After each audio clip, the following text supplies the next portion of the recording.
Hello everyone, इस video के class में मैं आप लोगों को बताने वाला हूँ फायर अलार्म जो हमारा एड्रेसेबल सिस्टम है। इनमें कई सारे मॉड्यूल्स कनेक्टेड होते हैं, लेकिन इन एक एक मॉड्यूल के बारे में मैं आपको डिटेल एक्सप्लेनेशन देने वाला हूँ। ठीक है, तो जैसे कि अगर आप देखोगे तो हमारे लैब के ऊपर कई सारे प्रकार के मॉड्यूल आपको यहाँ पर दिख रहे हैं। एक है हमारा रिले मॉड्यूल, दूसरा है मॉनिटर मॉड्यूल, तीसरा है zone module, control module, isolator module, यहाँ पर भी एक और आइसोलेटर मॉड्यूल।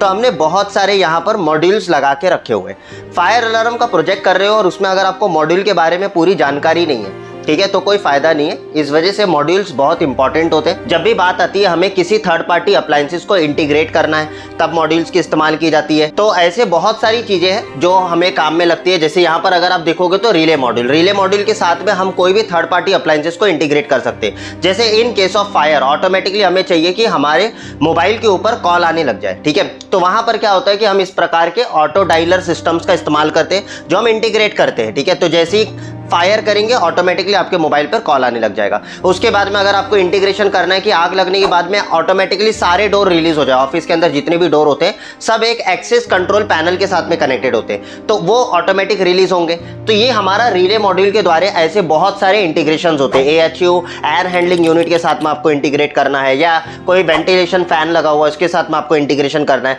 अलग अलग चीजों के साथ में जो है आप इसको इंटीग्रेट कर सकते हो। ऑलराइट, तो अगर आप यहाँ पर देखोगे तो उसके बाद में हमारा जो आता है मॉनिटर मॉड्यूल। जैसे वाटर फ्लो स्विचेस वगैरह लगाना है तो उसके लिए हम मॉनिटर मॉड्यूल का इस्तेमाल करते हैं। उसके बाद में अगर आपको कोई थर्ड पार्टी पैनल है, जैसे कि कन्वेंशनल सिस्टम है, वहां पर अगर फायर होगा तो आपके एड्रेसेबल में कैसे आपको इंटीमेशन मिलेगा, तो उसके लिए जो हो सकता है हम किसी भी थर्ड पार्टी सिस्टम्स का अगर हम सुपरवाइज करना चाहते हैं, उसे मॉनिटर करना चाहते हैं, तो उसके लिए जनरली हमारा monitor module as a input module ये है। ठीक है, ये कोई आउटपुट मॉड्यूल नहीं है, ये हमारा इनपुट मॉड्यूल होता है। ठीक है, तो इसके ऊपर पूरा थियरी होता है, हमारा प्रैक्टिकल होता है, उसके ऊपर पूरा डिटेल में आपको समझाया जाता है।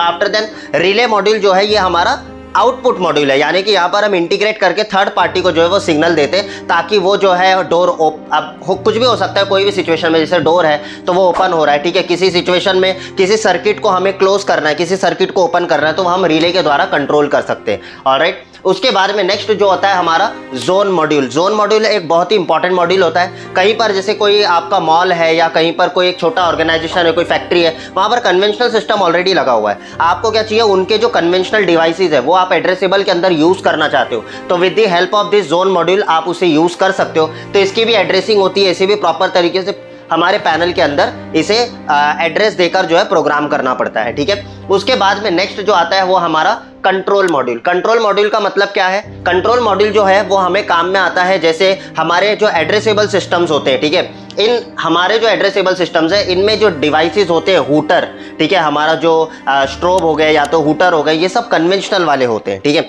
जिसके अंदर क्या है कि पीछे हम कोई भी एड्रेसिंग नहीं दे सकते, तो हम इस तरीके के कंट्रोल मॉड्यूल लगाते हैं जिनके द्वारा हम इनको जो है फ्लोर वाइज साउंडिंग सिस्टम अगर देना है तो हम इनके द्वारा जो है हम एड्रेसिंग को यूज करते हैं कंट्रोल मॉड्यूल के द्वारा। ठीक है, यानी कि एड्रेसेबल सिस्टम्स के अंदर, ठीक है, हमारे जो एड्रेसेबल हूटर्स है ये रावेल ब्रांड के अंदर आपको नहीं देखने को मिलेगा। रावेल के कुछ अलग मॉडल्स है, उसमें मे भी आपको मिल जाए, लेकिन इस अवनी यानी कि जो नॉर्मली यूएल लिस्टेड पैनल्स होते हैं, जैसे सिंप्लेक्स के पैनल आप देखो, या तो फिर आप कुछ हनीवेल के भी कुछ ऐसे पैनल्स देखोगे, तो वहां पर आपको ऐसे साउंडर्स नहीं मिलेंगे जो लूप के ऊपर डायरेक्ट लगाया जा सके, तो उसे हमें मॉड्यूल के द्वारा लगाना पड़ता है। ऑलराइट, तो ये मॉड्यूल जो है इस साउंडर के लिए एड्रेसिंग का काम करता है, और ये एक आउटपुट मॉड्यूल होता है, यानी कि जब भी इन केस ऑफ फायर होगा तो ऑटोमेटिकली सिग्नल जो है वो आपके हूटर तक पहुंच जाएगा। यानी कि ये जो डिवाइसेस है कंपलसरी हो जाएंगे हमारे इस एंटायर ओवरऑल सेटअप के अंदर। ठीक है, तो कहीं पर भी अगर हमें हूटर लगाना है, फ्लोर वाइज अगर हमें साउंडिंग सिस्टम्स को एक्टिवेट करना है,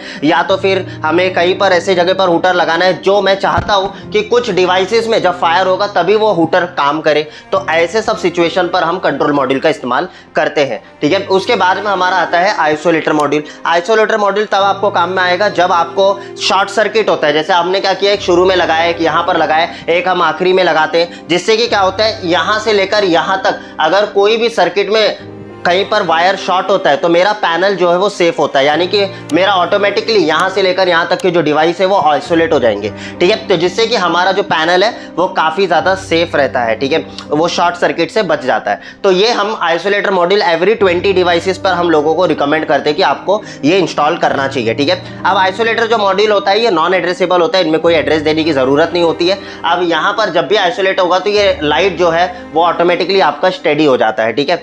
अब उसके बाद में अगर आप देखोगे तो ऐसे बहुत सारे डिवाइसेस होते हैं, ठीक है। ये हमने जो मॉड्यूल देखे ये सारे मॉड्यूल्स तो मैंने आपको एक एक लाइन में, दो लाइन में मैंने आपको एक्सप्लेन किया है, लेकिन जब आप हमारे क्लास में आते हो और इसके ऊपर हैंड्स ऑन प्रैक्टिकली हर चीज़ के ऊपर सीखते हो तो एक एक मॉड्यूल के ऊपर कम से कम 15 से 20 मिनट तक का लेक्चर होता है, ठीक है। यानी कि पूरा मॉड्यूल सिखाने के लिए मैं कम से कम 2 दिन का क्लास लेता हूँ, जहाँ पर मैं हर एक मॉड्यूल के ऊपर डिटेल में समझाता हूँ, पूरा प्रैक्टिकली उनका डायग्राम, उनका लेआउट, कैसे आपको इंस्टॉल करना है, हर चीज़। और फिर आफ्टर द इंस्टॉलेशन हम क्या कर सकते हैं, हम जो है सॉफ्टवेयर के द्वारा इसे प्रोग्राम कर सकते हैं, यानी कि हमें किसी भी तरीके का प्रोग्राम बनाना है वो हम इस लैपटॉप के द्वारा बना सकते हैं। एज वेल एज अगर आप देखोगे ये जो पैनल है ये बहुत इंपॉर्टेंट है, कहीं पर भी जब आप ट्रेनिंग इंस्टीट्यूट में जाते हो ये देखना बहुत जरूरी है कि आपका पैनल हमेशा यूएल लिस्टेड होना चाहिए, ठीक है। यूएल लिस्टिंग बहुत इंपॉर्टेंट है क्योंकि जब इंटरनेशनली आप काम करोगे तो वहाँ पर कुछ प्रोटोकॉल्स होते हैं, जो इंटरनेशनल प्रोटोकॉल्स होते हैं वो सभी मैन्युफैक्चरर्स को फॉलो करने पड़ते हैं, तभी उनको जो है यूएल लिस्टिंग मिलता है। और भी बहुत सारे जो है रेगुलेटरी बनाए गए हैं इस फायर इंडस्ट्री के अंदर।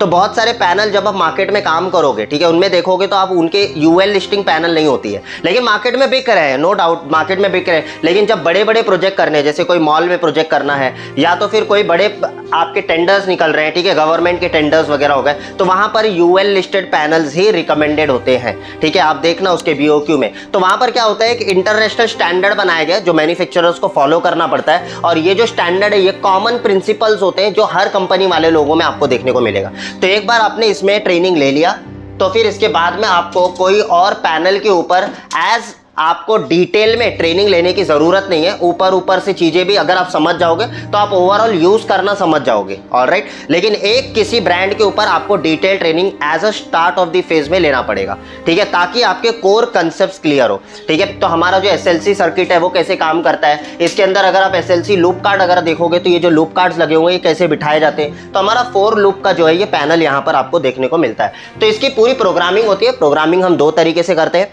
एक तो हमारा जो है फायर अलार्म पैनल से डायरेक्टली हो सकता है और दूसरा जो है हमारे लैपटॉप के द्वारा हम इसे प्रोग्राम करते हैं। तो आप में से जो भी लोग YouTube के ऊपर हमारी ये वीडियो देख रहे हो, अगर आप हमारे यहाँ पर मुंबई में आकर इसे लाइव यहाँ पर बैठकर सीखना चाहते हो, हर एक के ऊपर demonstrate hands on practical training लेना चाहते हो, तो आप हमारे काउंसलर के लिए कॉल करिए, अपकमिंग बैच को ज्वाइन करिए। नो डाउट देखिए हमारे पास हर एक चीज़ है, देखो यहाँ पर आप देखोगे हर एक डिवाइसेस है जो आपको फील्ड के ऊपर लगेंगे इंस्टॉलेशन के दौरान, वो सारे डिवाइसेस हमने यहाँ पर प्रैक्टिकल के लिए रखा हुआ है। आई होप आप लोगों को यहाँ तक चीजें क्लियर हो गई, ठीक है। तो छोटा सेटअप बनाकर ट्रेनिंग लेना और उसमें सीखना बहुत आसान है, लेकिन एक बड़े सेटअप पर ट्रेनिंग लेना पड़ना तो उसके लिए आपको वो वैल्यू भी ऐड करना पड़ता है, तभी जो है आपको वो प्रॉपर नॉलेज जो है मिल पाता है, ऑलराइट। ठीक है, चलिए आई होप यहाँ तक आप लोगों को समझा दिया। Thank you so much everyone for watching this video till the end. Bye bye, take care, see you in my another tutorial, bye bye.